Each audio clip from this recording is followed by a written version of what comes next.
looking at TOK and economics. We're going to be looking at a major connection between TOK and economics, and it's the concept of behavioral economics, which some of you will remember because one or two of you have actually, well, you know me and you know economics, and so you might be quite familiar with this idea of behavioral economics. All right, good to see you joining in. Excellent. All right, so we're going to have a quick look through what economics is, some of the behavioral economics, some TOK-esque aspects of economics, and hopefully you will learn something that will be interesting and a little bit of fun. Now, as we start, you might understand that I do have a TOK joke. It is pretty much my one and only TOK joke at this point, although next year I'm probably going to have to come up with more. I used to quite often go into TOK classes in the previous life and walk in because I needed to see students. It was part of the, behavior management sorts of things that I was doing back then. And this is in New Zealand. And I would go into a TOK class to find them. And I would go up to them and go, aha, I have a theory about your knowledge. See what I, yeah. It's funny, sir. Yeah. You like that one? Okay. All right, so let's move on. Let's see what this whole thing is all about. Now, one of the big questions people often have is what economics is all about. And those of you taking economics already will know that we talk about economics being a social science. So there's a very big TOK-esque part of this which says, are human sciences really sciences? When economics describes itself as a science, is it actually a science? So your definition of what a science is, making that comparison to what economics is. And it's all about people and the way people behave. And sometimes we forget the way people behave. We might behave more like we're in a crowd, or we might behave more like what we want our friends to do. And that might be very different from perhaps what science says, even though we are claiming ourselves to be a science. We do have a whole lot of language that is very particular to economics. We talk about laws, and then we have exceptions to those laws. We talk about policies, right? Government policies in particular, and then we say, but there are exceptions to those. We talk about a concept called utility, and then there are exceptions to that as well. We talk about growth, but we have exceptions to growth. We talk about development, and then we have exceptions to that. We talk about positive statements and normative statements. All of these are languages that we use that can be quite specific to economics, but also that maybe not quite as exact as you might expect. We also talk about this quite scary thing, an invisible hand, right? And I don't know how many other subjects you have where there are invisible hands, but I think if it's a subject where you are being chased by an invisible hand, you might want to move, So invisible hands are part of what we discuss in economics. Now, here's your first activity. This is all about height. Now, obviously, doing this in real terms as opposed to doing it virtually is a little bit easier. But in essence, what I'm trying to test here is who should get paid more? And does your height make a difference? These are things that economists actually spend their time thinking about. So let's have a look. Does height make a difference in how much you get paid? Now it is your turn. Write an answer in. Do you think how tall you are matters with regards to how much you get paid? Go.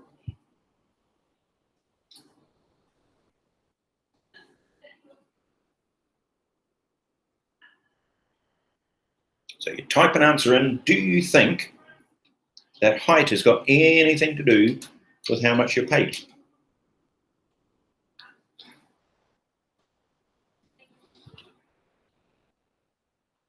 Arena says taller men usually get paid more.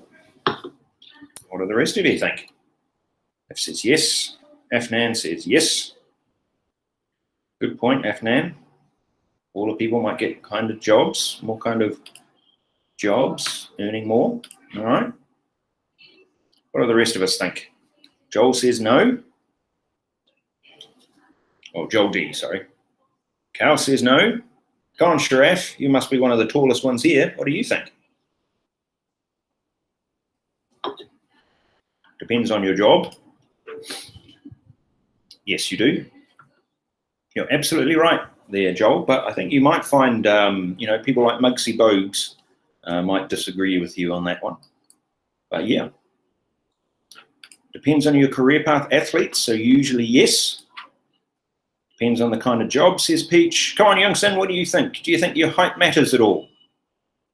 And I'm going to blow your mind in about 3 seconds or so, a little bit longer than 3 seconds. Maybe not for labor-intensive jobs, could affect ability and performance. That's a good thought. All right, now, here's the challenge here, all right? This is what we say. Let's go back to this slide now. Who should get paid more? What about be the captains of the teams? And how about this one? Who gets picked first in your classes? I don't know if you've ever wondered this. I don't know if you've sat down in your class. Obviously, we're doing this virtually now. But when you're in an actual real-life classroom, who gets picked first? So a whole lot of hands go. Which person does the teacher pick? Now, believe it or not, economics has discussed this. And yes, you are absolutely right. Those of you who said that taller people potentially get paid more, you're right. Statistically, they do. And you can work out like a little wee metric about the percentage as well. Now, we're not saying giants, okay? We're not saying like the 7+ footers, right? Any of that sort of thing. But if you are taller than average, you tend to get noticed more. And that's part of what we're discussing. It's not necessarily about talent or ability. It's that you get picked more for sports teams. You get picked more in class because I don't know, does your hand go up higher, right? And it is, unfortunately, here's the mind-blowing bit, it is, as Arena correctly points out, about men. Unfortunately, taller height makes a negative difference for women. So taller women tend not to get paid more than less tall women, if that's the right English there. I'm not entirely sure with that. The same can't be said for women as it can be for men. All right, there's a slightly different metric for women. For men, the taller you are, the more likely you are to get a promotion. The more likely you are to get offered that higher paying job, therefore, but statistically, the more you'd get paid. Now, none of that is fair for those of us who aren't quite 6 foot tall. I missed by this much, all right? But for the rest of them, they're probably perfectly happy. Height makes a difference, maybe. Methodology in economics, we consider a whole lot of things that are in both the short and the long run. We have a whole lot of time-based discussions. Does this occur in the short run or does it occur in the long run? What are the effects of this happening in the short run that might be very different happening in the long run? So we can have things that are true in the short run, but false in the long run, or true in the long run, but false in the short run. We also do this weird thing where we're making comparisons between economic policies, and we're saying that there is one best theory or one best policy. Now, we know life. We know that things aren't quite as cut and dried as that. We know that there's potentially more than one policy that would be useful. There's more than one theory that might be useful. In fact, most psychologists nowadays will say that the best way to think about things isn't to think about an A and a B option, but to think about an A, a B, a C, a D, an E, an F, and a G option, and try to come up with some sort of holistic combination. We also talk in economics about what's called schools of thought. And again, those of you who take economics, you'll be very familiar with this idea about classical versus Keynesian thinking. So these are two different philosophies, both operating within the same area of economics, both of which clash a bit with their approach to economics and therefore the potential policies that they might offer. So you can be a classical economist or you can be a Keynesian economist. Yes, there are other schools as well, but particularly for the IB economists, these are the two that they focus on.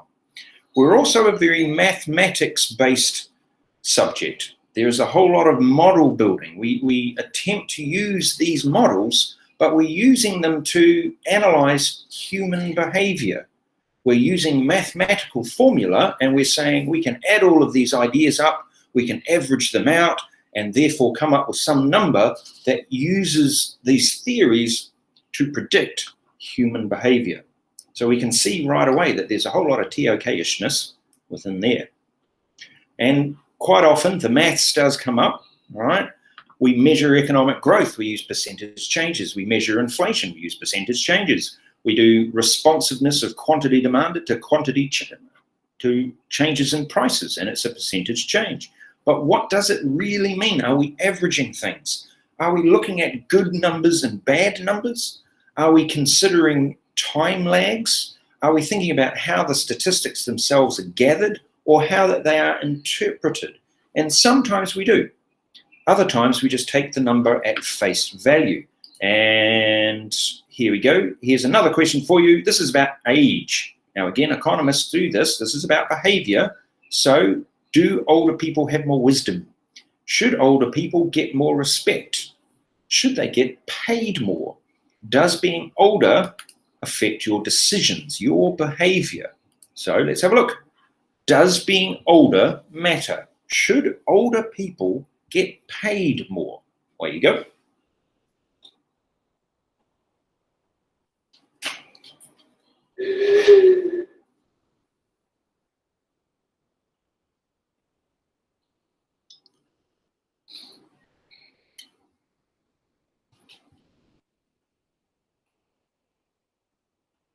As the oldest person in this meet, I'm kind of hoping that you vote for yes for this one. Well, what do you think? Should older people get paid more? Does it matter your age?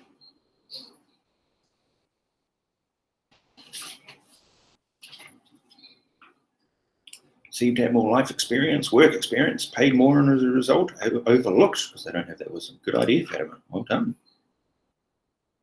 What do the rest of you think? Does being older matter? Should we get paid more?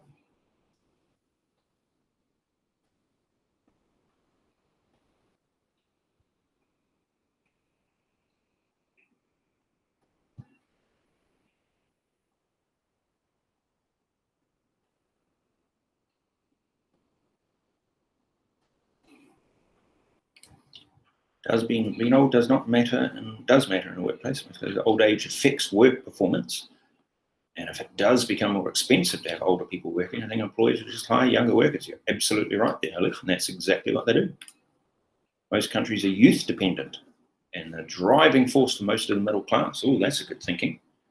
Youth being paid more, they can contribute to the economy, they can overall increase the quality of life for the majority. Okay, well done, Ken. But why don't think it depend on what they have to offer? Older people should be treated with respect, but the wage should depend on your job. Oh, there we go. Well done. Gosh, we've got some good thinking here going on. Look at that. Some people argue older people have more experience. They do. The school that we used to teach at in Thailand, which Fatima will be familiar with, the school that we used to teach in Thailand, I was an entire person older than some of the other teachers, which is a bit embarrassing to admit, but was. And now we're kind of at the point where we have to be a little bit careful. If we ever apply for jobs elsewhere, we need to be very careful because of our age as to which countries we apply to, because some of them just won't even give you a visa if you're over a particular age. It just won't happen. I don't know. I think I should get paid more, to be perfectly honest. I'm better than a whole lot of the younger people, aren't I? Yeah. What do you think? Older people more experience, younger people more potential. All right. Is it about performance that you'll pay as opposed to experience? Well done, Sharif. Good thinking. All right. Older people should not get paid more. No, says Cal. All right. Are numbers true? Now, this is because we use a lot of numbers in economics. We have to actually debate the reality of the numbers. We have to critically think about them. Because of all of those averages that we talked about, the good numbers, the bad numbers, we're putting value judgments on them, time lags that might occur, that you've calculated the number, but the reality is you're well past the time when the number actually happened. All of that statistics gathering, interpretation. All right. Now, I put a couple of questions in here. I put the murder rate in Japan, what does it mean? And I put the unemployment rate in New Zealand. Now, I'm going to flash one of them up here. Here it is. How did Japan end up with a 100% success rate in solving all murders? What did they do to be able to claim very loudly, particularly through the 1980s into the 1990s, that they had a 100% success rate in solving murder?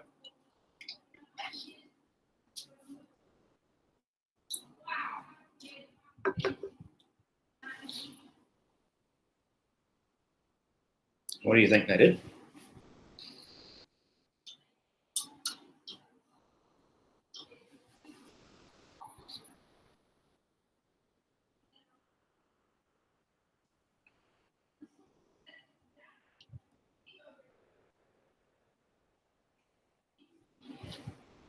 Might have undercounted the murder rates. All right, good thinking. Come on, team, what else do you reckon? Good police, highly funded. Yeah, that could help. What else do you think? Government subsidised the police industry. Yeah. The answer might surprise you. I kind of sound like one of those lists on the internet. One of these 7 things was going to really surprise you. Right. How did they end up with 100% success rate? Oh, all right, I'm going to hide Joel's answer. Let's see, the rest of you can come up with a reason why Japan had a 100% success rate in solving murders. That sounds amazing.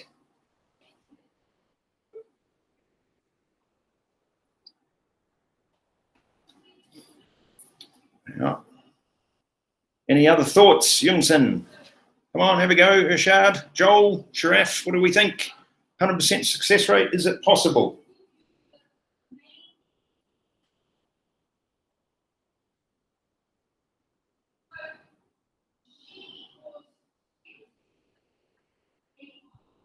About 30 seconds, have a go.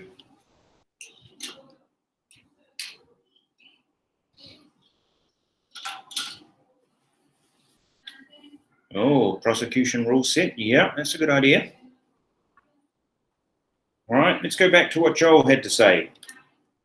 They could have disregarded unsolved murders.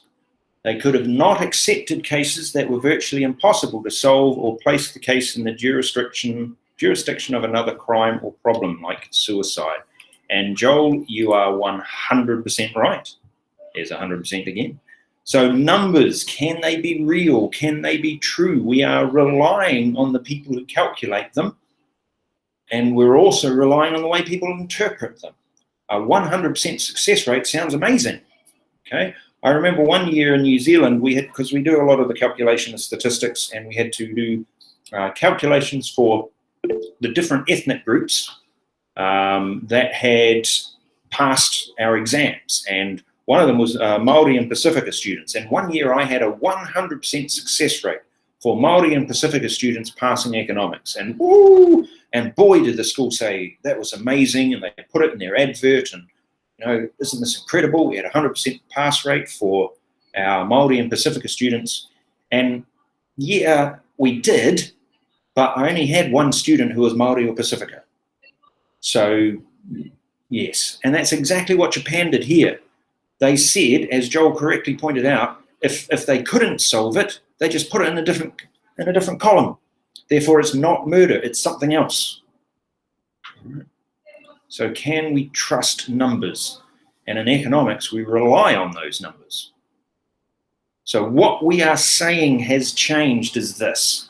We used to think about economic theory as being about people, and we're saying that we are rational. We're saying people are self-interested.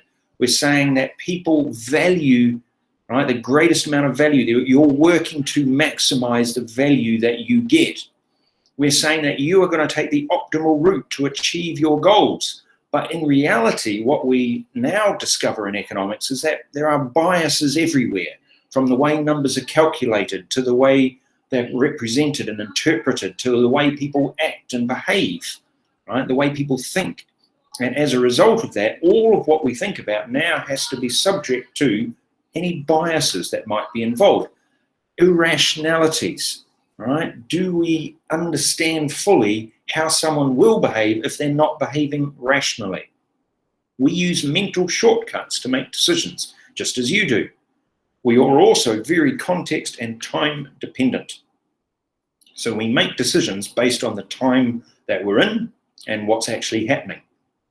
And we're also quite emotional. Maybe you don't think you are very emotional, but most of us are. All right.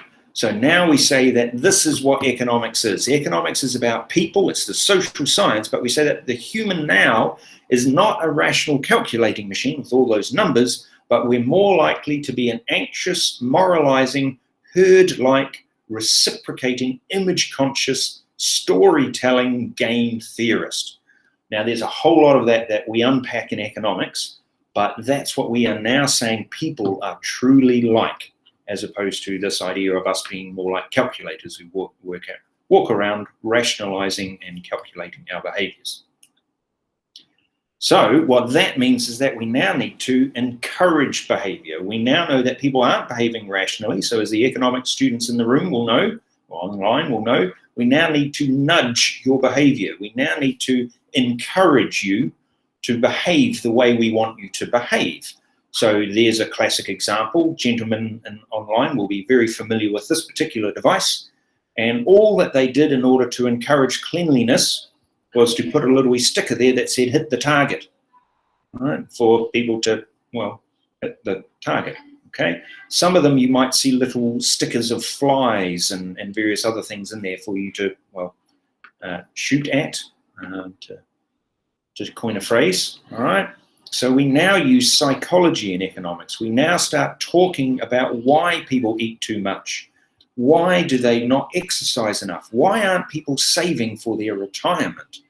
And how can we develop economics behavioral nudges in order to encourage them to do that? You'll be very familiar with this one. This is the one about trying to encourage people to use the stairs. People were using the escalator too much. So they wired all the stairs to make them make music, right? Like a piano keyboard. And all of a sudden, 90% of the people started using the stairs as opposed to using the escalator, right? So behavior was modified, and it was just a simple little nudge, right, in order to get people to do that. Now, here's a fantastic, amazing economist. This gentleman won a Nobel Prize in economics. He is quite unusual. His name was Gary Becker, and for his time, a lot of the economics he was studying was really out there. He was saying, why do people actually work for a living? Why? Why do people work? Why? Surely leisure time is much more fun, so why would people work? So what is the economics behind the decision people make with regards to working? Why do people get married? What is the economics behind the idea of marriage or not marriage? Why do people have children? Again, that's an economic decision, according to Gary Becker. Then what is the cost of a transaction if you don't like the person? Interestingly enough, you're more likely to buy a good or service from someone if you actually like the person. So maybe we now need to teach our salespeople to be, well, likable. The more people are robbed, the more they're likely to react violently. All right? So in those sorts of situations, again, it's about behavior, but it's about working out how people will behave. And if irrationality occurs, what are the rules around irrationality? So how much of this is rational decision-making and how much of it is irrational? And can we put that finer line and say this is actually irrational, or can we say it's rational based on what their experience is? So here's the next activity for you. You've seen it on the slide. How many children do you want to have? This may not have been a topic of conversation between you and your best friends, but have you had a thought about it? How many would you like to have? There we go.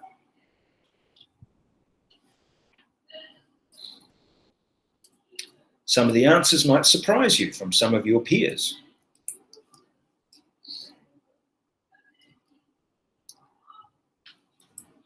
Okay, that's interesting. Absolutely none. Okay. You understand that, yeah, the question may not have been particularly clear, Fatima, but if you're adopting, you're still having the children. I'm not actually talking about the physical process necessarily. I'm talking about just children in general. Eduardo didn't want any children. Alef wants 5. Right, 2 for Young-Sin. 2 for Irshad. None for Joel. Oh, this Joel T, you want only 2/3 of a child. Goodness me, what are you doing with the remaining third? Sharaf wants no more than 2. Carl wants 2. Peach wants 2. So 2 seems to be the frequent number that appears. Other than that, we've got zeros. Oh, Edward wants a half of a child. Well done. Okay, I don't know what you're going to do with the other half.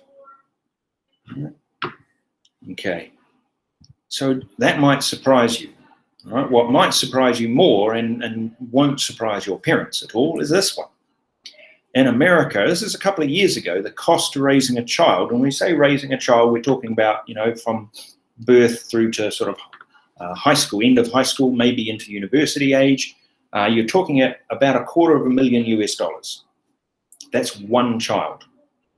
And it was a couple of years ago. You can probably do some inflation adjusting there. So that's one child. So thinking back to your Becker problem, all right, how many children you had? Well, Aleph wanted 5. I'm not entirely sure the economics of that for you there, Aleph. If you're thinking, you know, $250,000 per child, right? I know it's over time, so you can space it out. I'm going to guess you're looking to have a fairly high-paying job, right? But this is the economics of it. Are people making rational thoughts and rational decisions about having families? Can you afford children, let alone 1 child or 2 child or 3 childs, right? Or 2/3 of a child, however many it is that you want? Here's another Becker problem. How much is the car park worth to you? You've seen this probably around some of the shopping malls when we were allowed to go to shopping malls, right? This is it's a clamping zone. So you put it up in the disabled car park and say to people that you're not allowed to park there. And if you do park there, then what's likely to happen is that they're going to put a clamp on the wheel of your car, and to get the clamp removed, it's going to cost you 100 ringgit. The reason being is because they reserve those car parks that are closest to the door for people who have, you know, disabilities or difficulty in walking.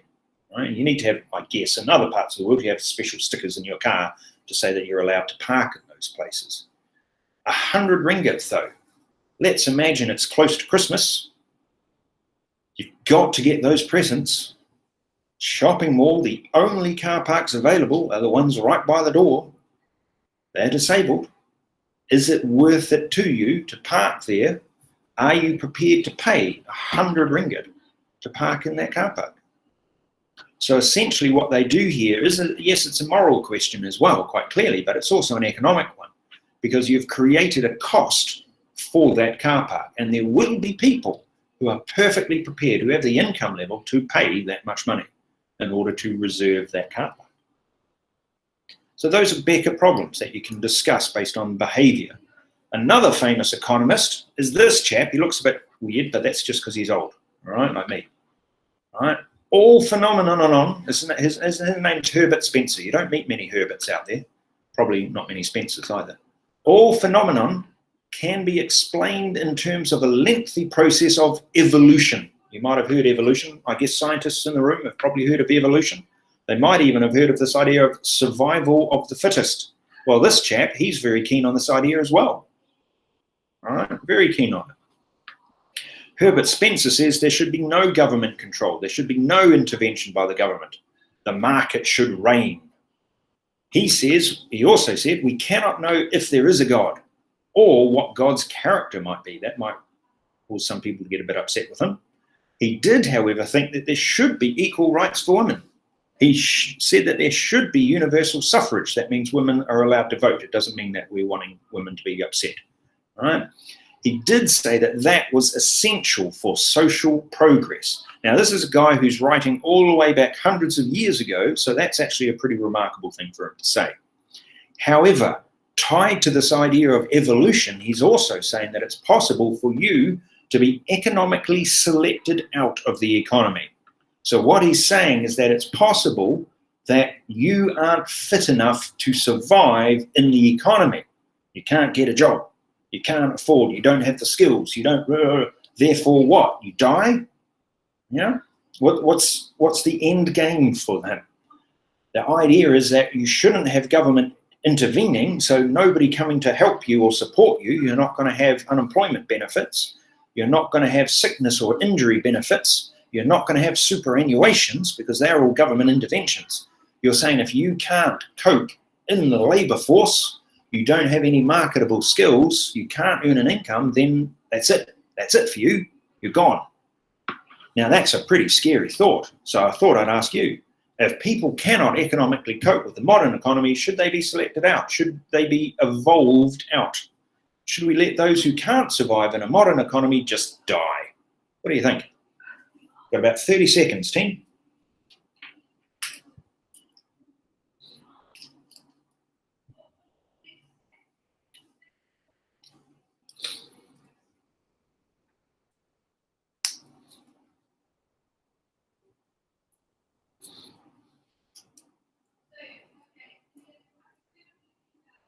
And team, have a go. What do we got? Let's see some answers coming through. No, help them survive. Cal's very compassionate about people. Except for old people, of course, Cal. Fatima says, no, there should be policies in place to help them. We seem very altruistic. Think we should turn around the economy.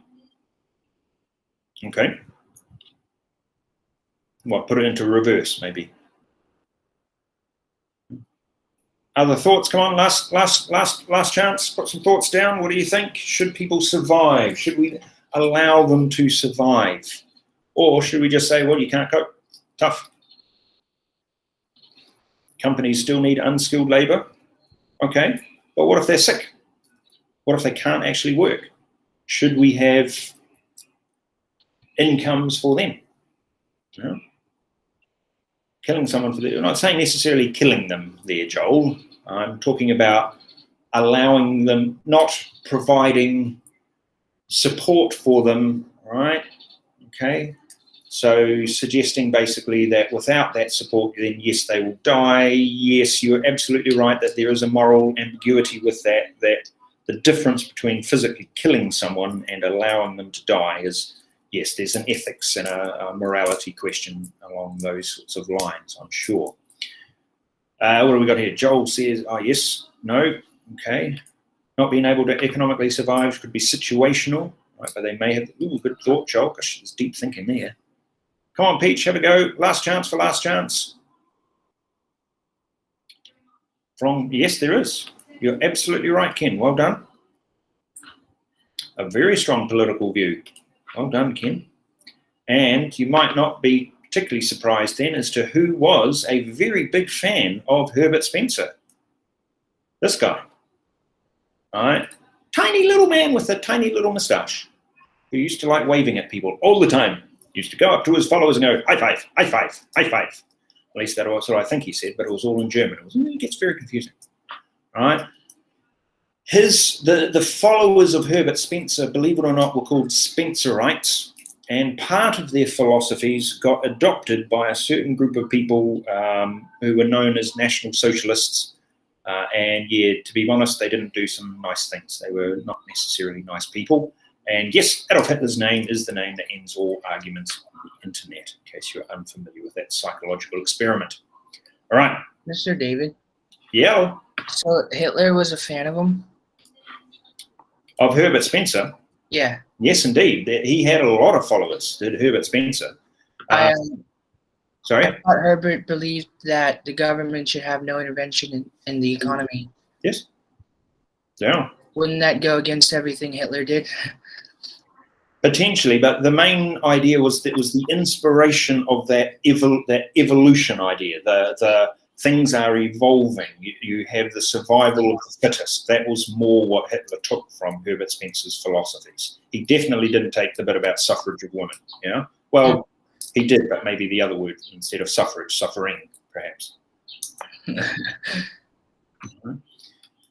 But yes, it's the idea of evolution. And so when you are in your biology classes and you're thinking about evolution, you might like to remember our friend Herbert Spencer and understand that things don't necessarily always occur in isolation, that if you apply one science to a different area, does it make that right or wrong? I mean, you might agree with evolution, but if you're applying it in an economics context, does it still hold up? Now, very quickly, team, all right, 3 quick behavioral economics principles that my economics students are very well familiar with. The first one is the bandwagon effect.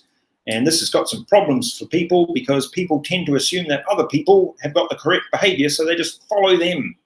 They copy what other people do. All right. I don't know, like not turning on your cameras in an online thing. Nobody else is doing it, right?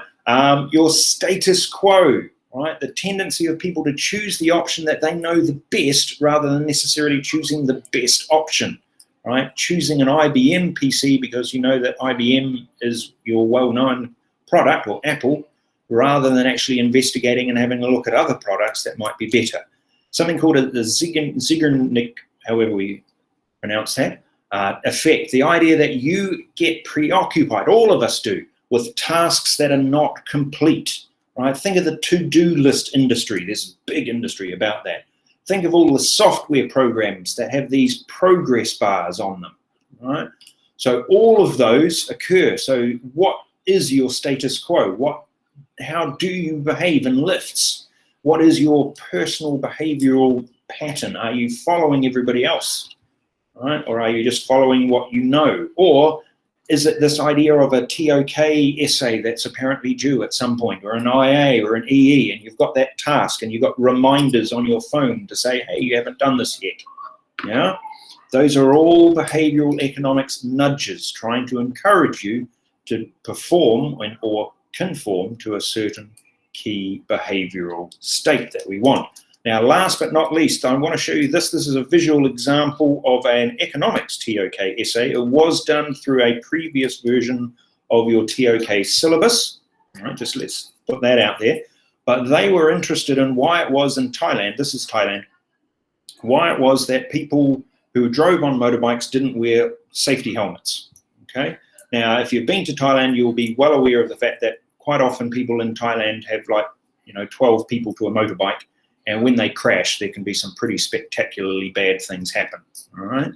And it is, yes, the cheapest mode of transport. And so is it a cost factor? Is it from the economic side, or is there something else, all right, with regards to it? It even comes down to expats who move to Thailand and all of a sudden they stop wearing cycle helmets. So that was a TOK essay. It was done a number of years ago. It was about economics and TOK, but there's lots of other ideas. Now, I'm going to leave you with all of that because I believe you've got to go to another TOK thing. All right. Now, please look at the website, look at the Google Classroom, ask me any questions, email-wise, if you have them. Otherwise, thank you very much for coming to see me. And as we'd say in the land of my birth, hey Corneta, which means goodbye for now. Thank you. Bye, sir. Thank you. Thank you. Thank you, Mr. David. Thank you, Mr. David. Thank you. Batman. Bye, shot. Bye, see you. Bye, see you guys later. Have a nice day, guys. Bye.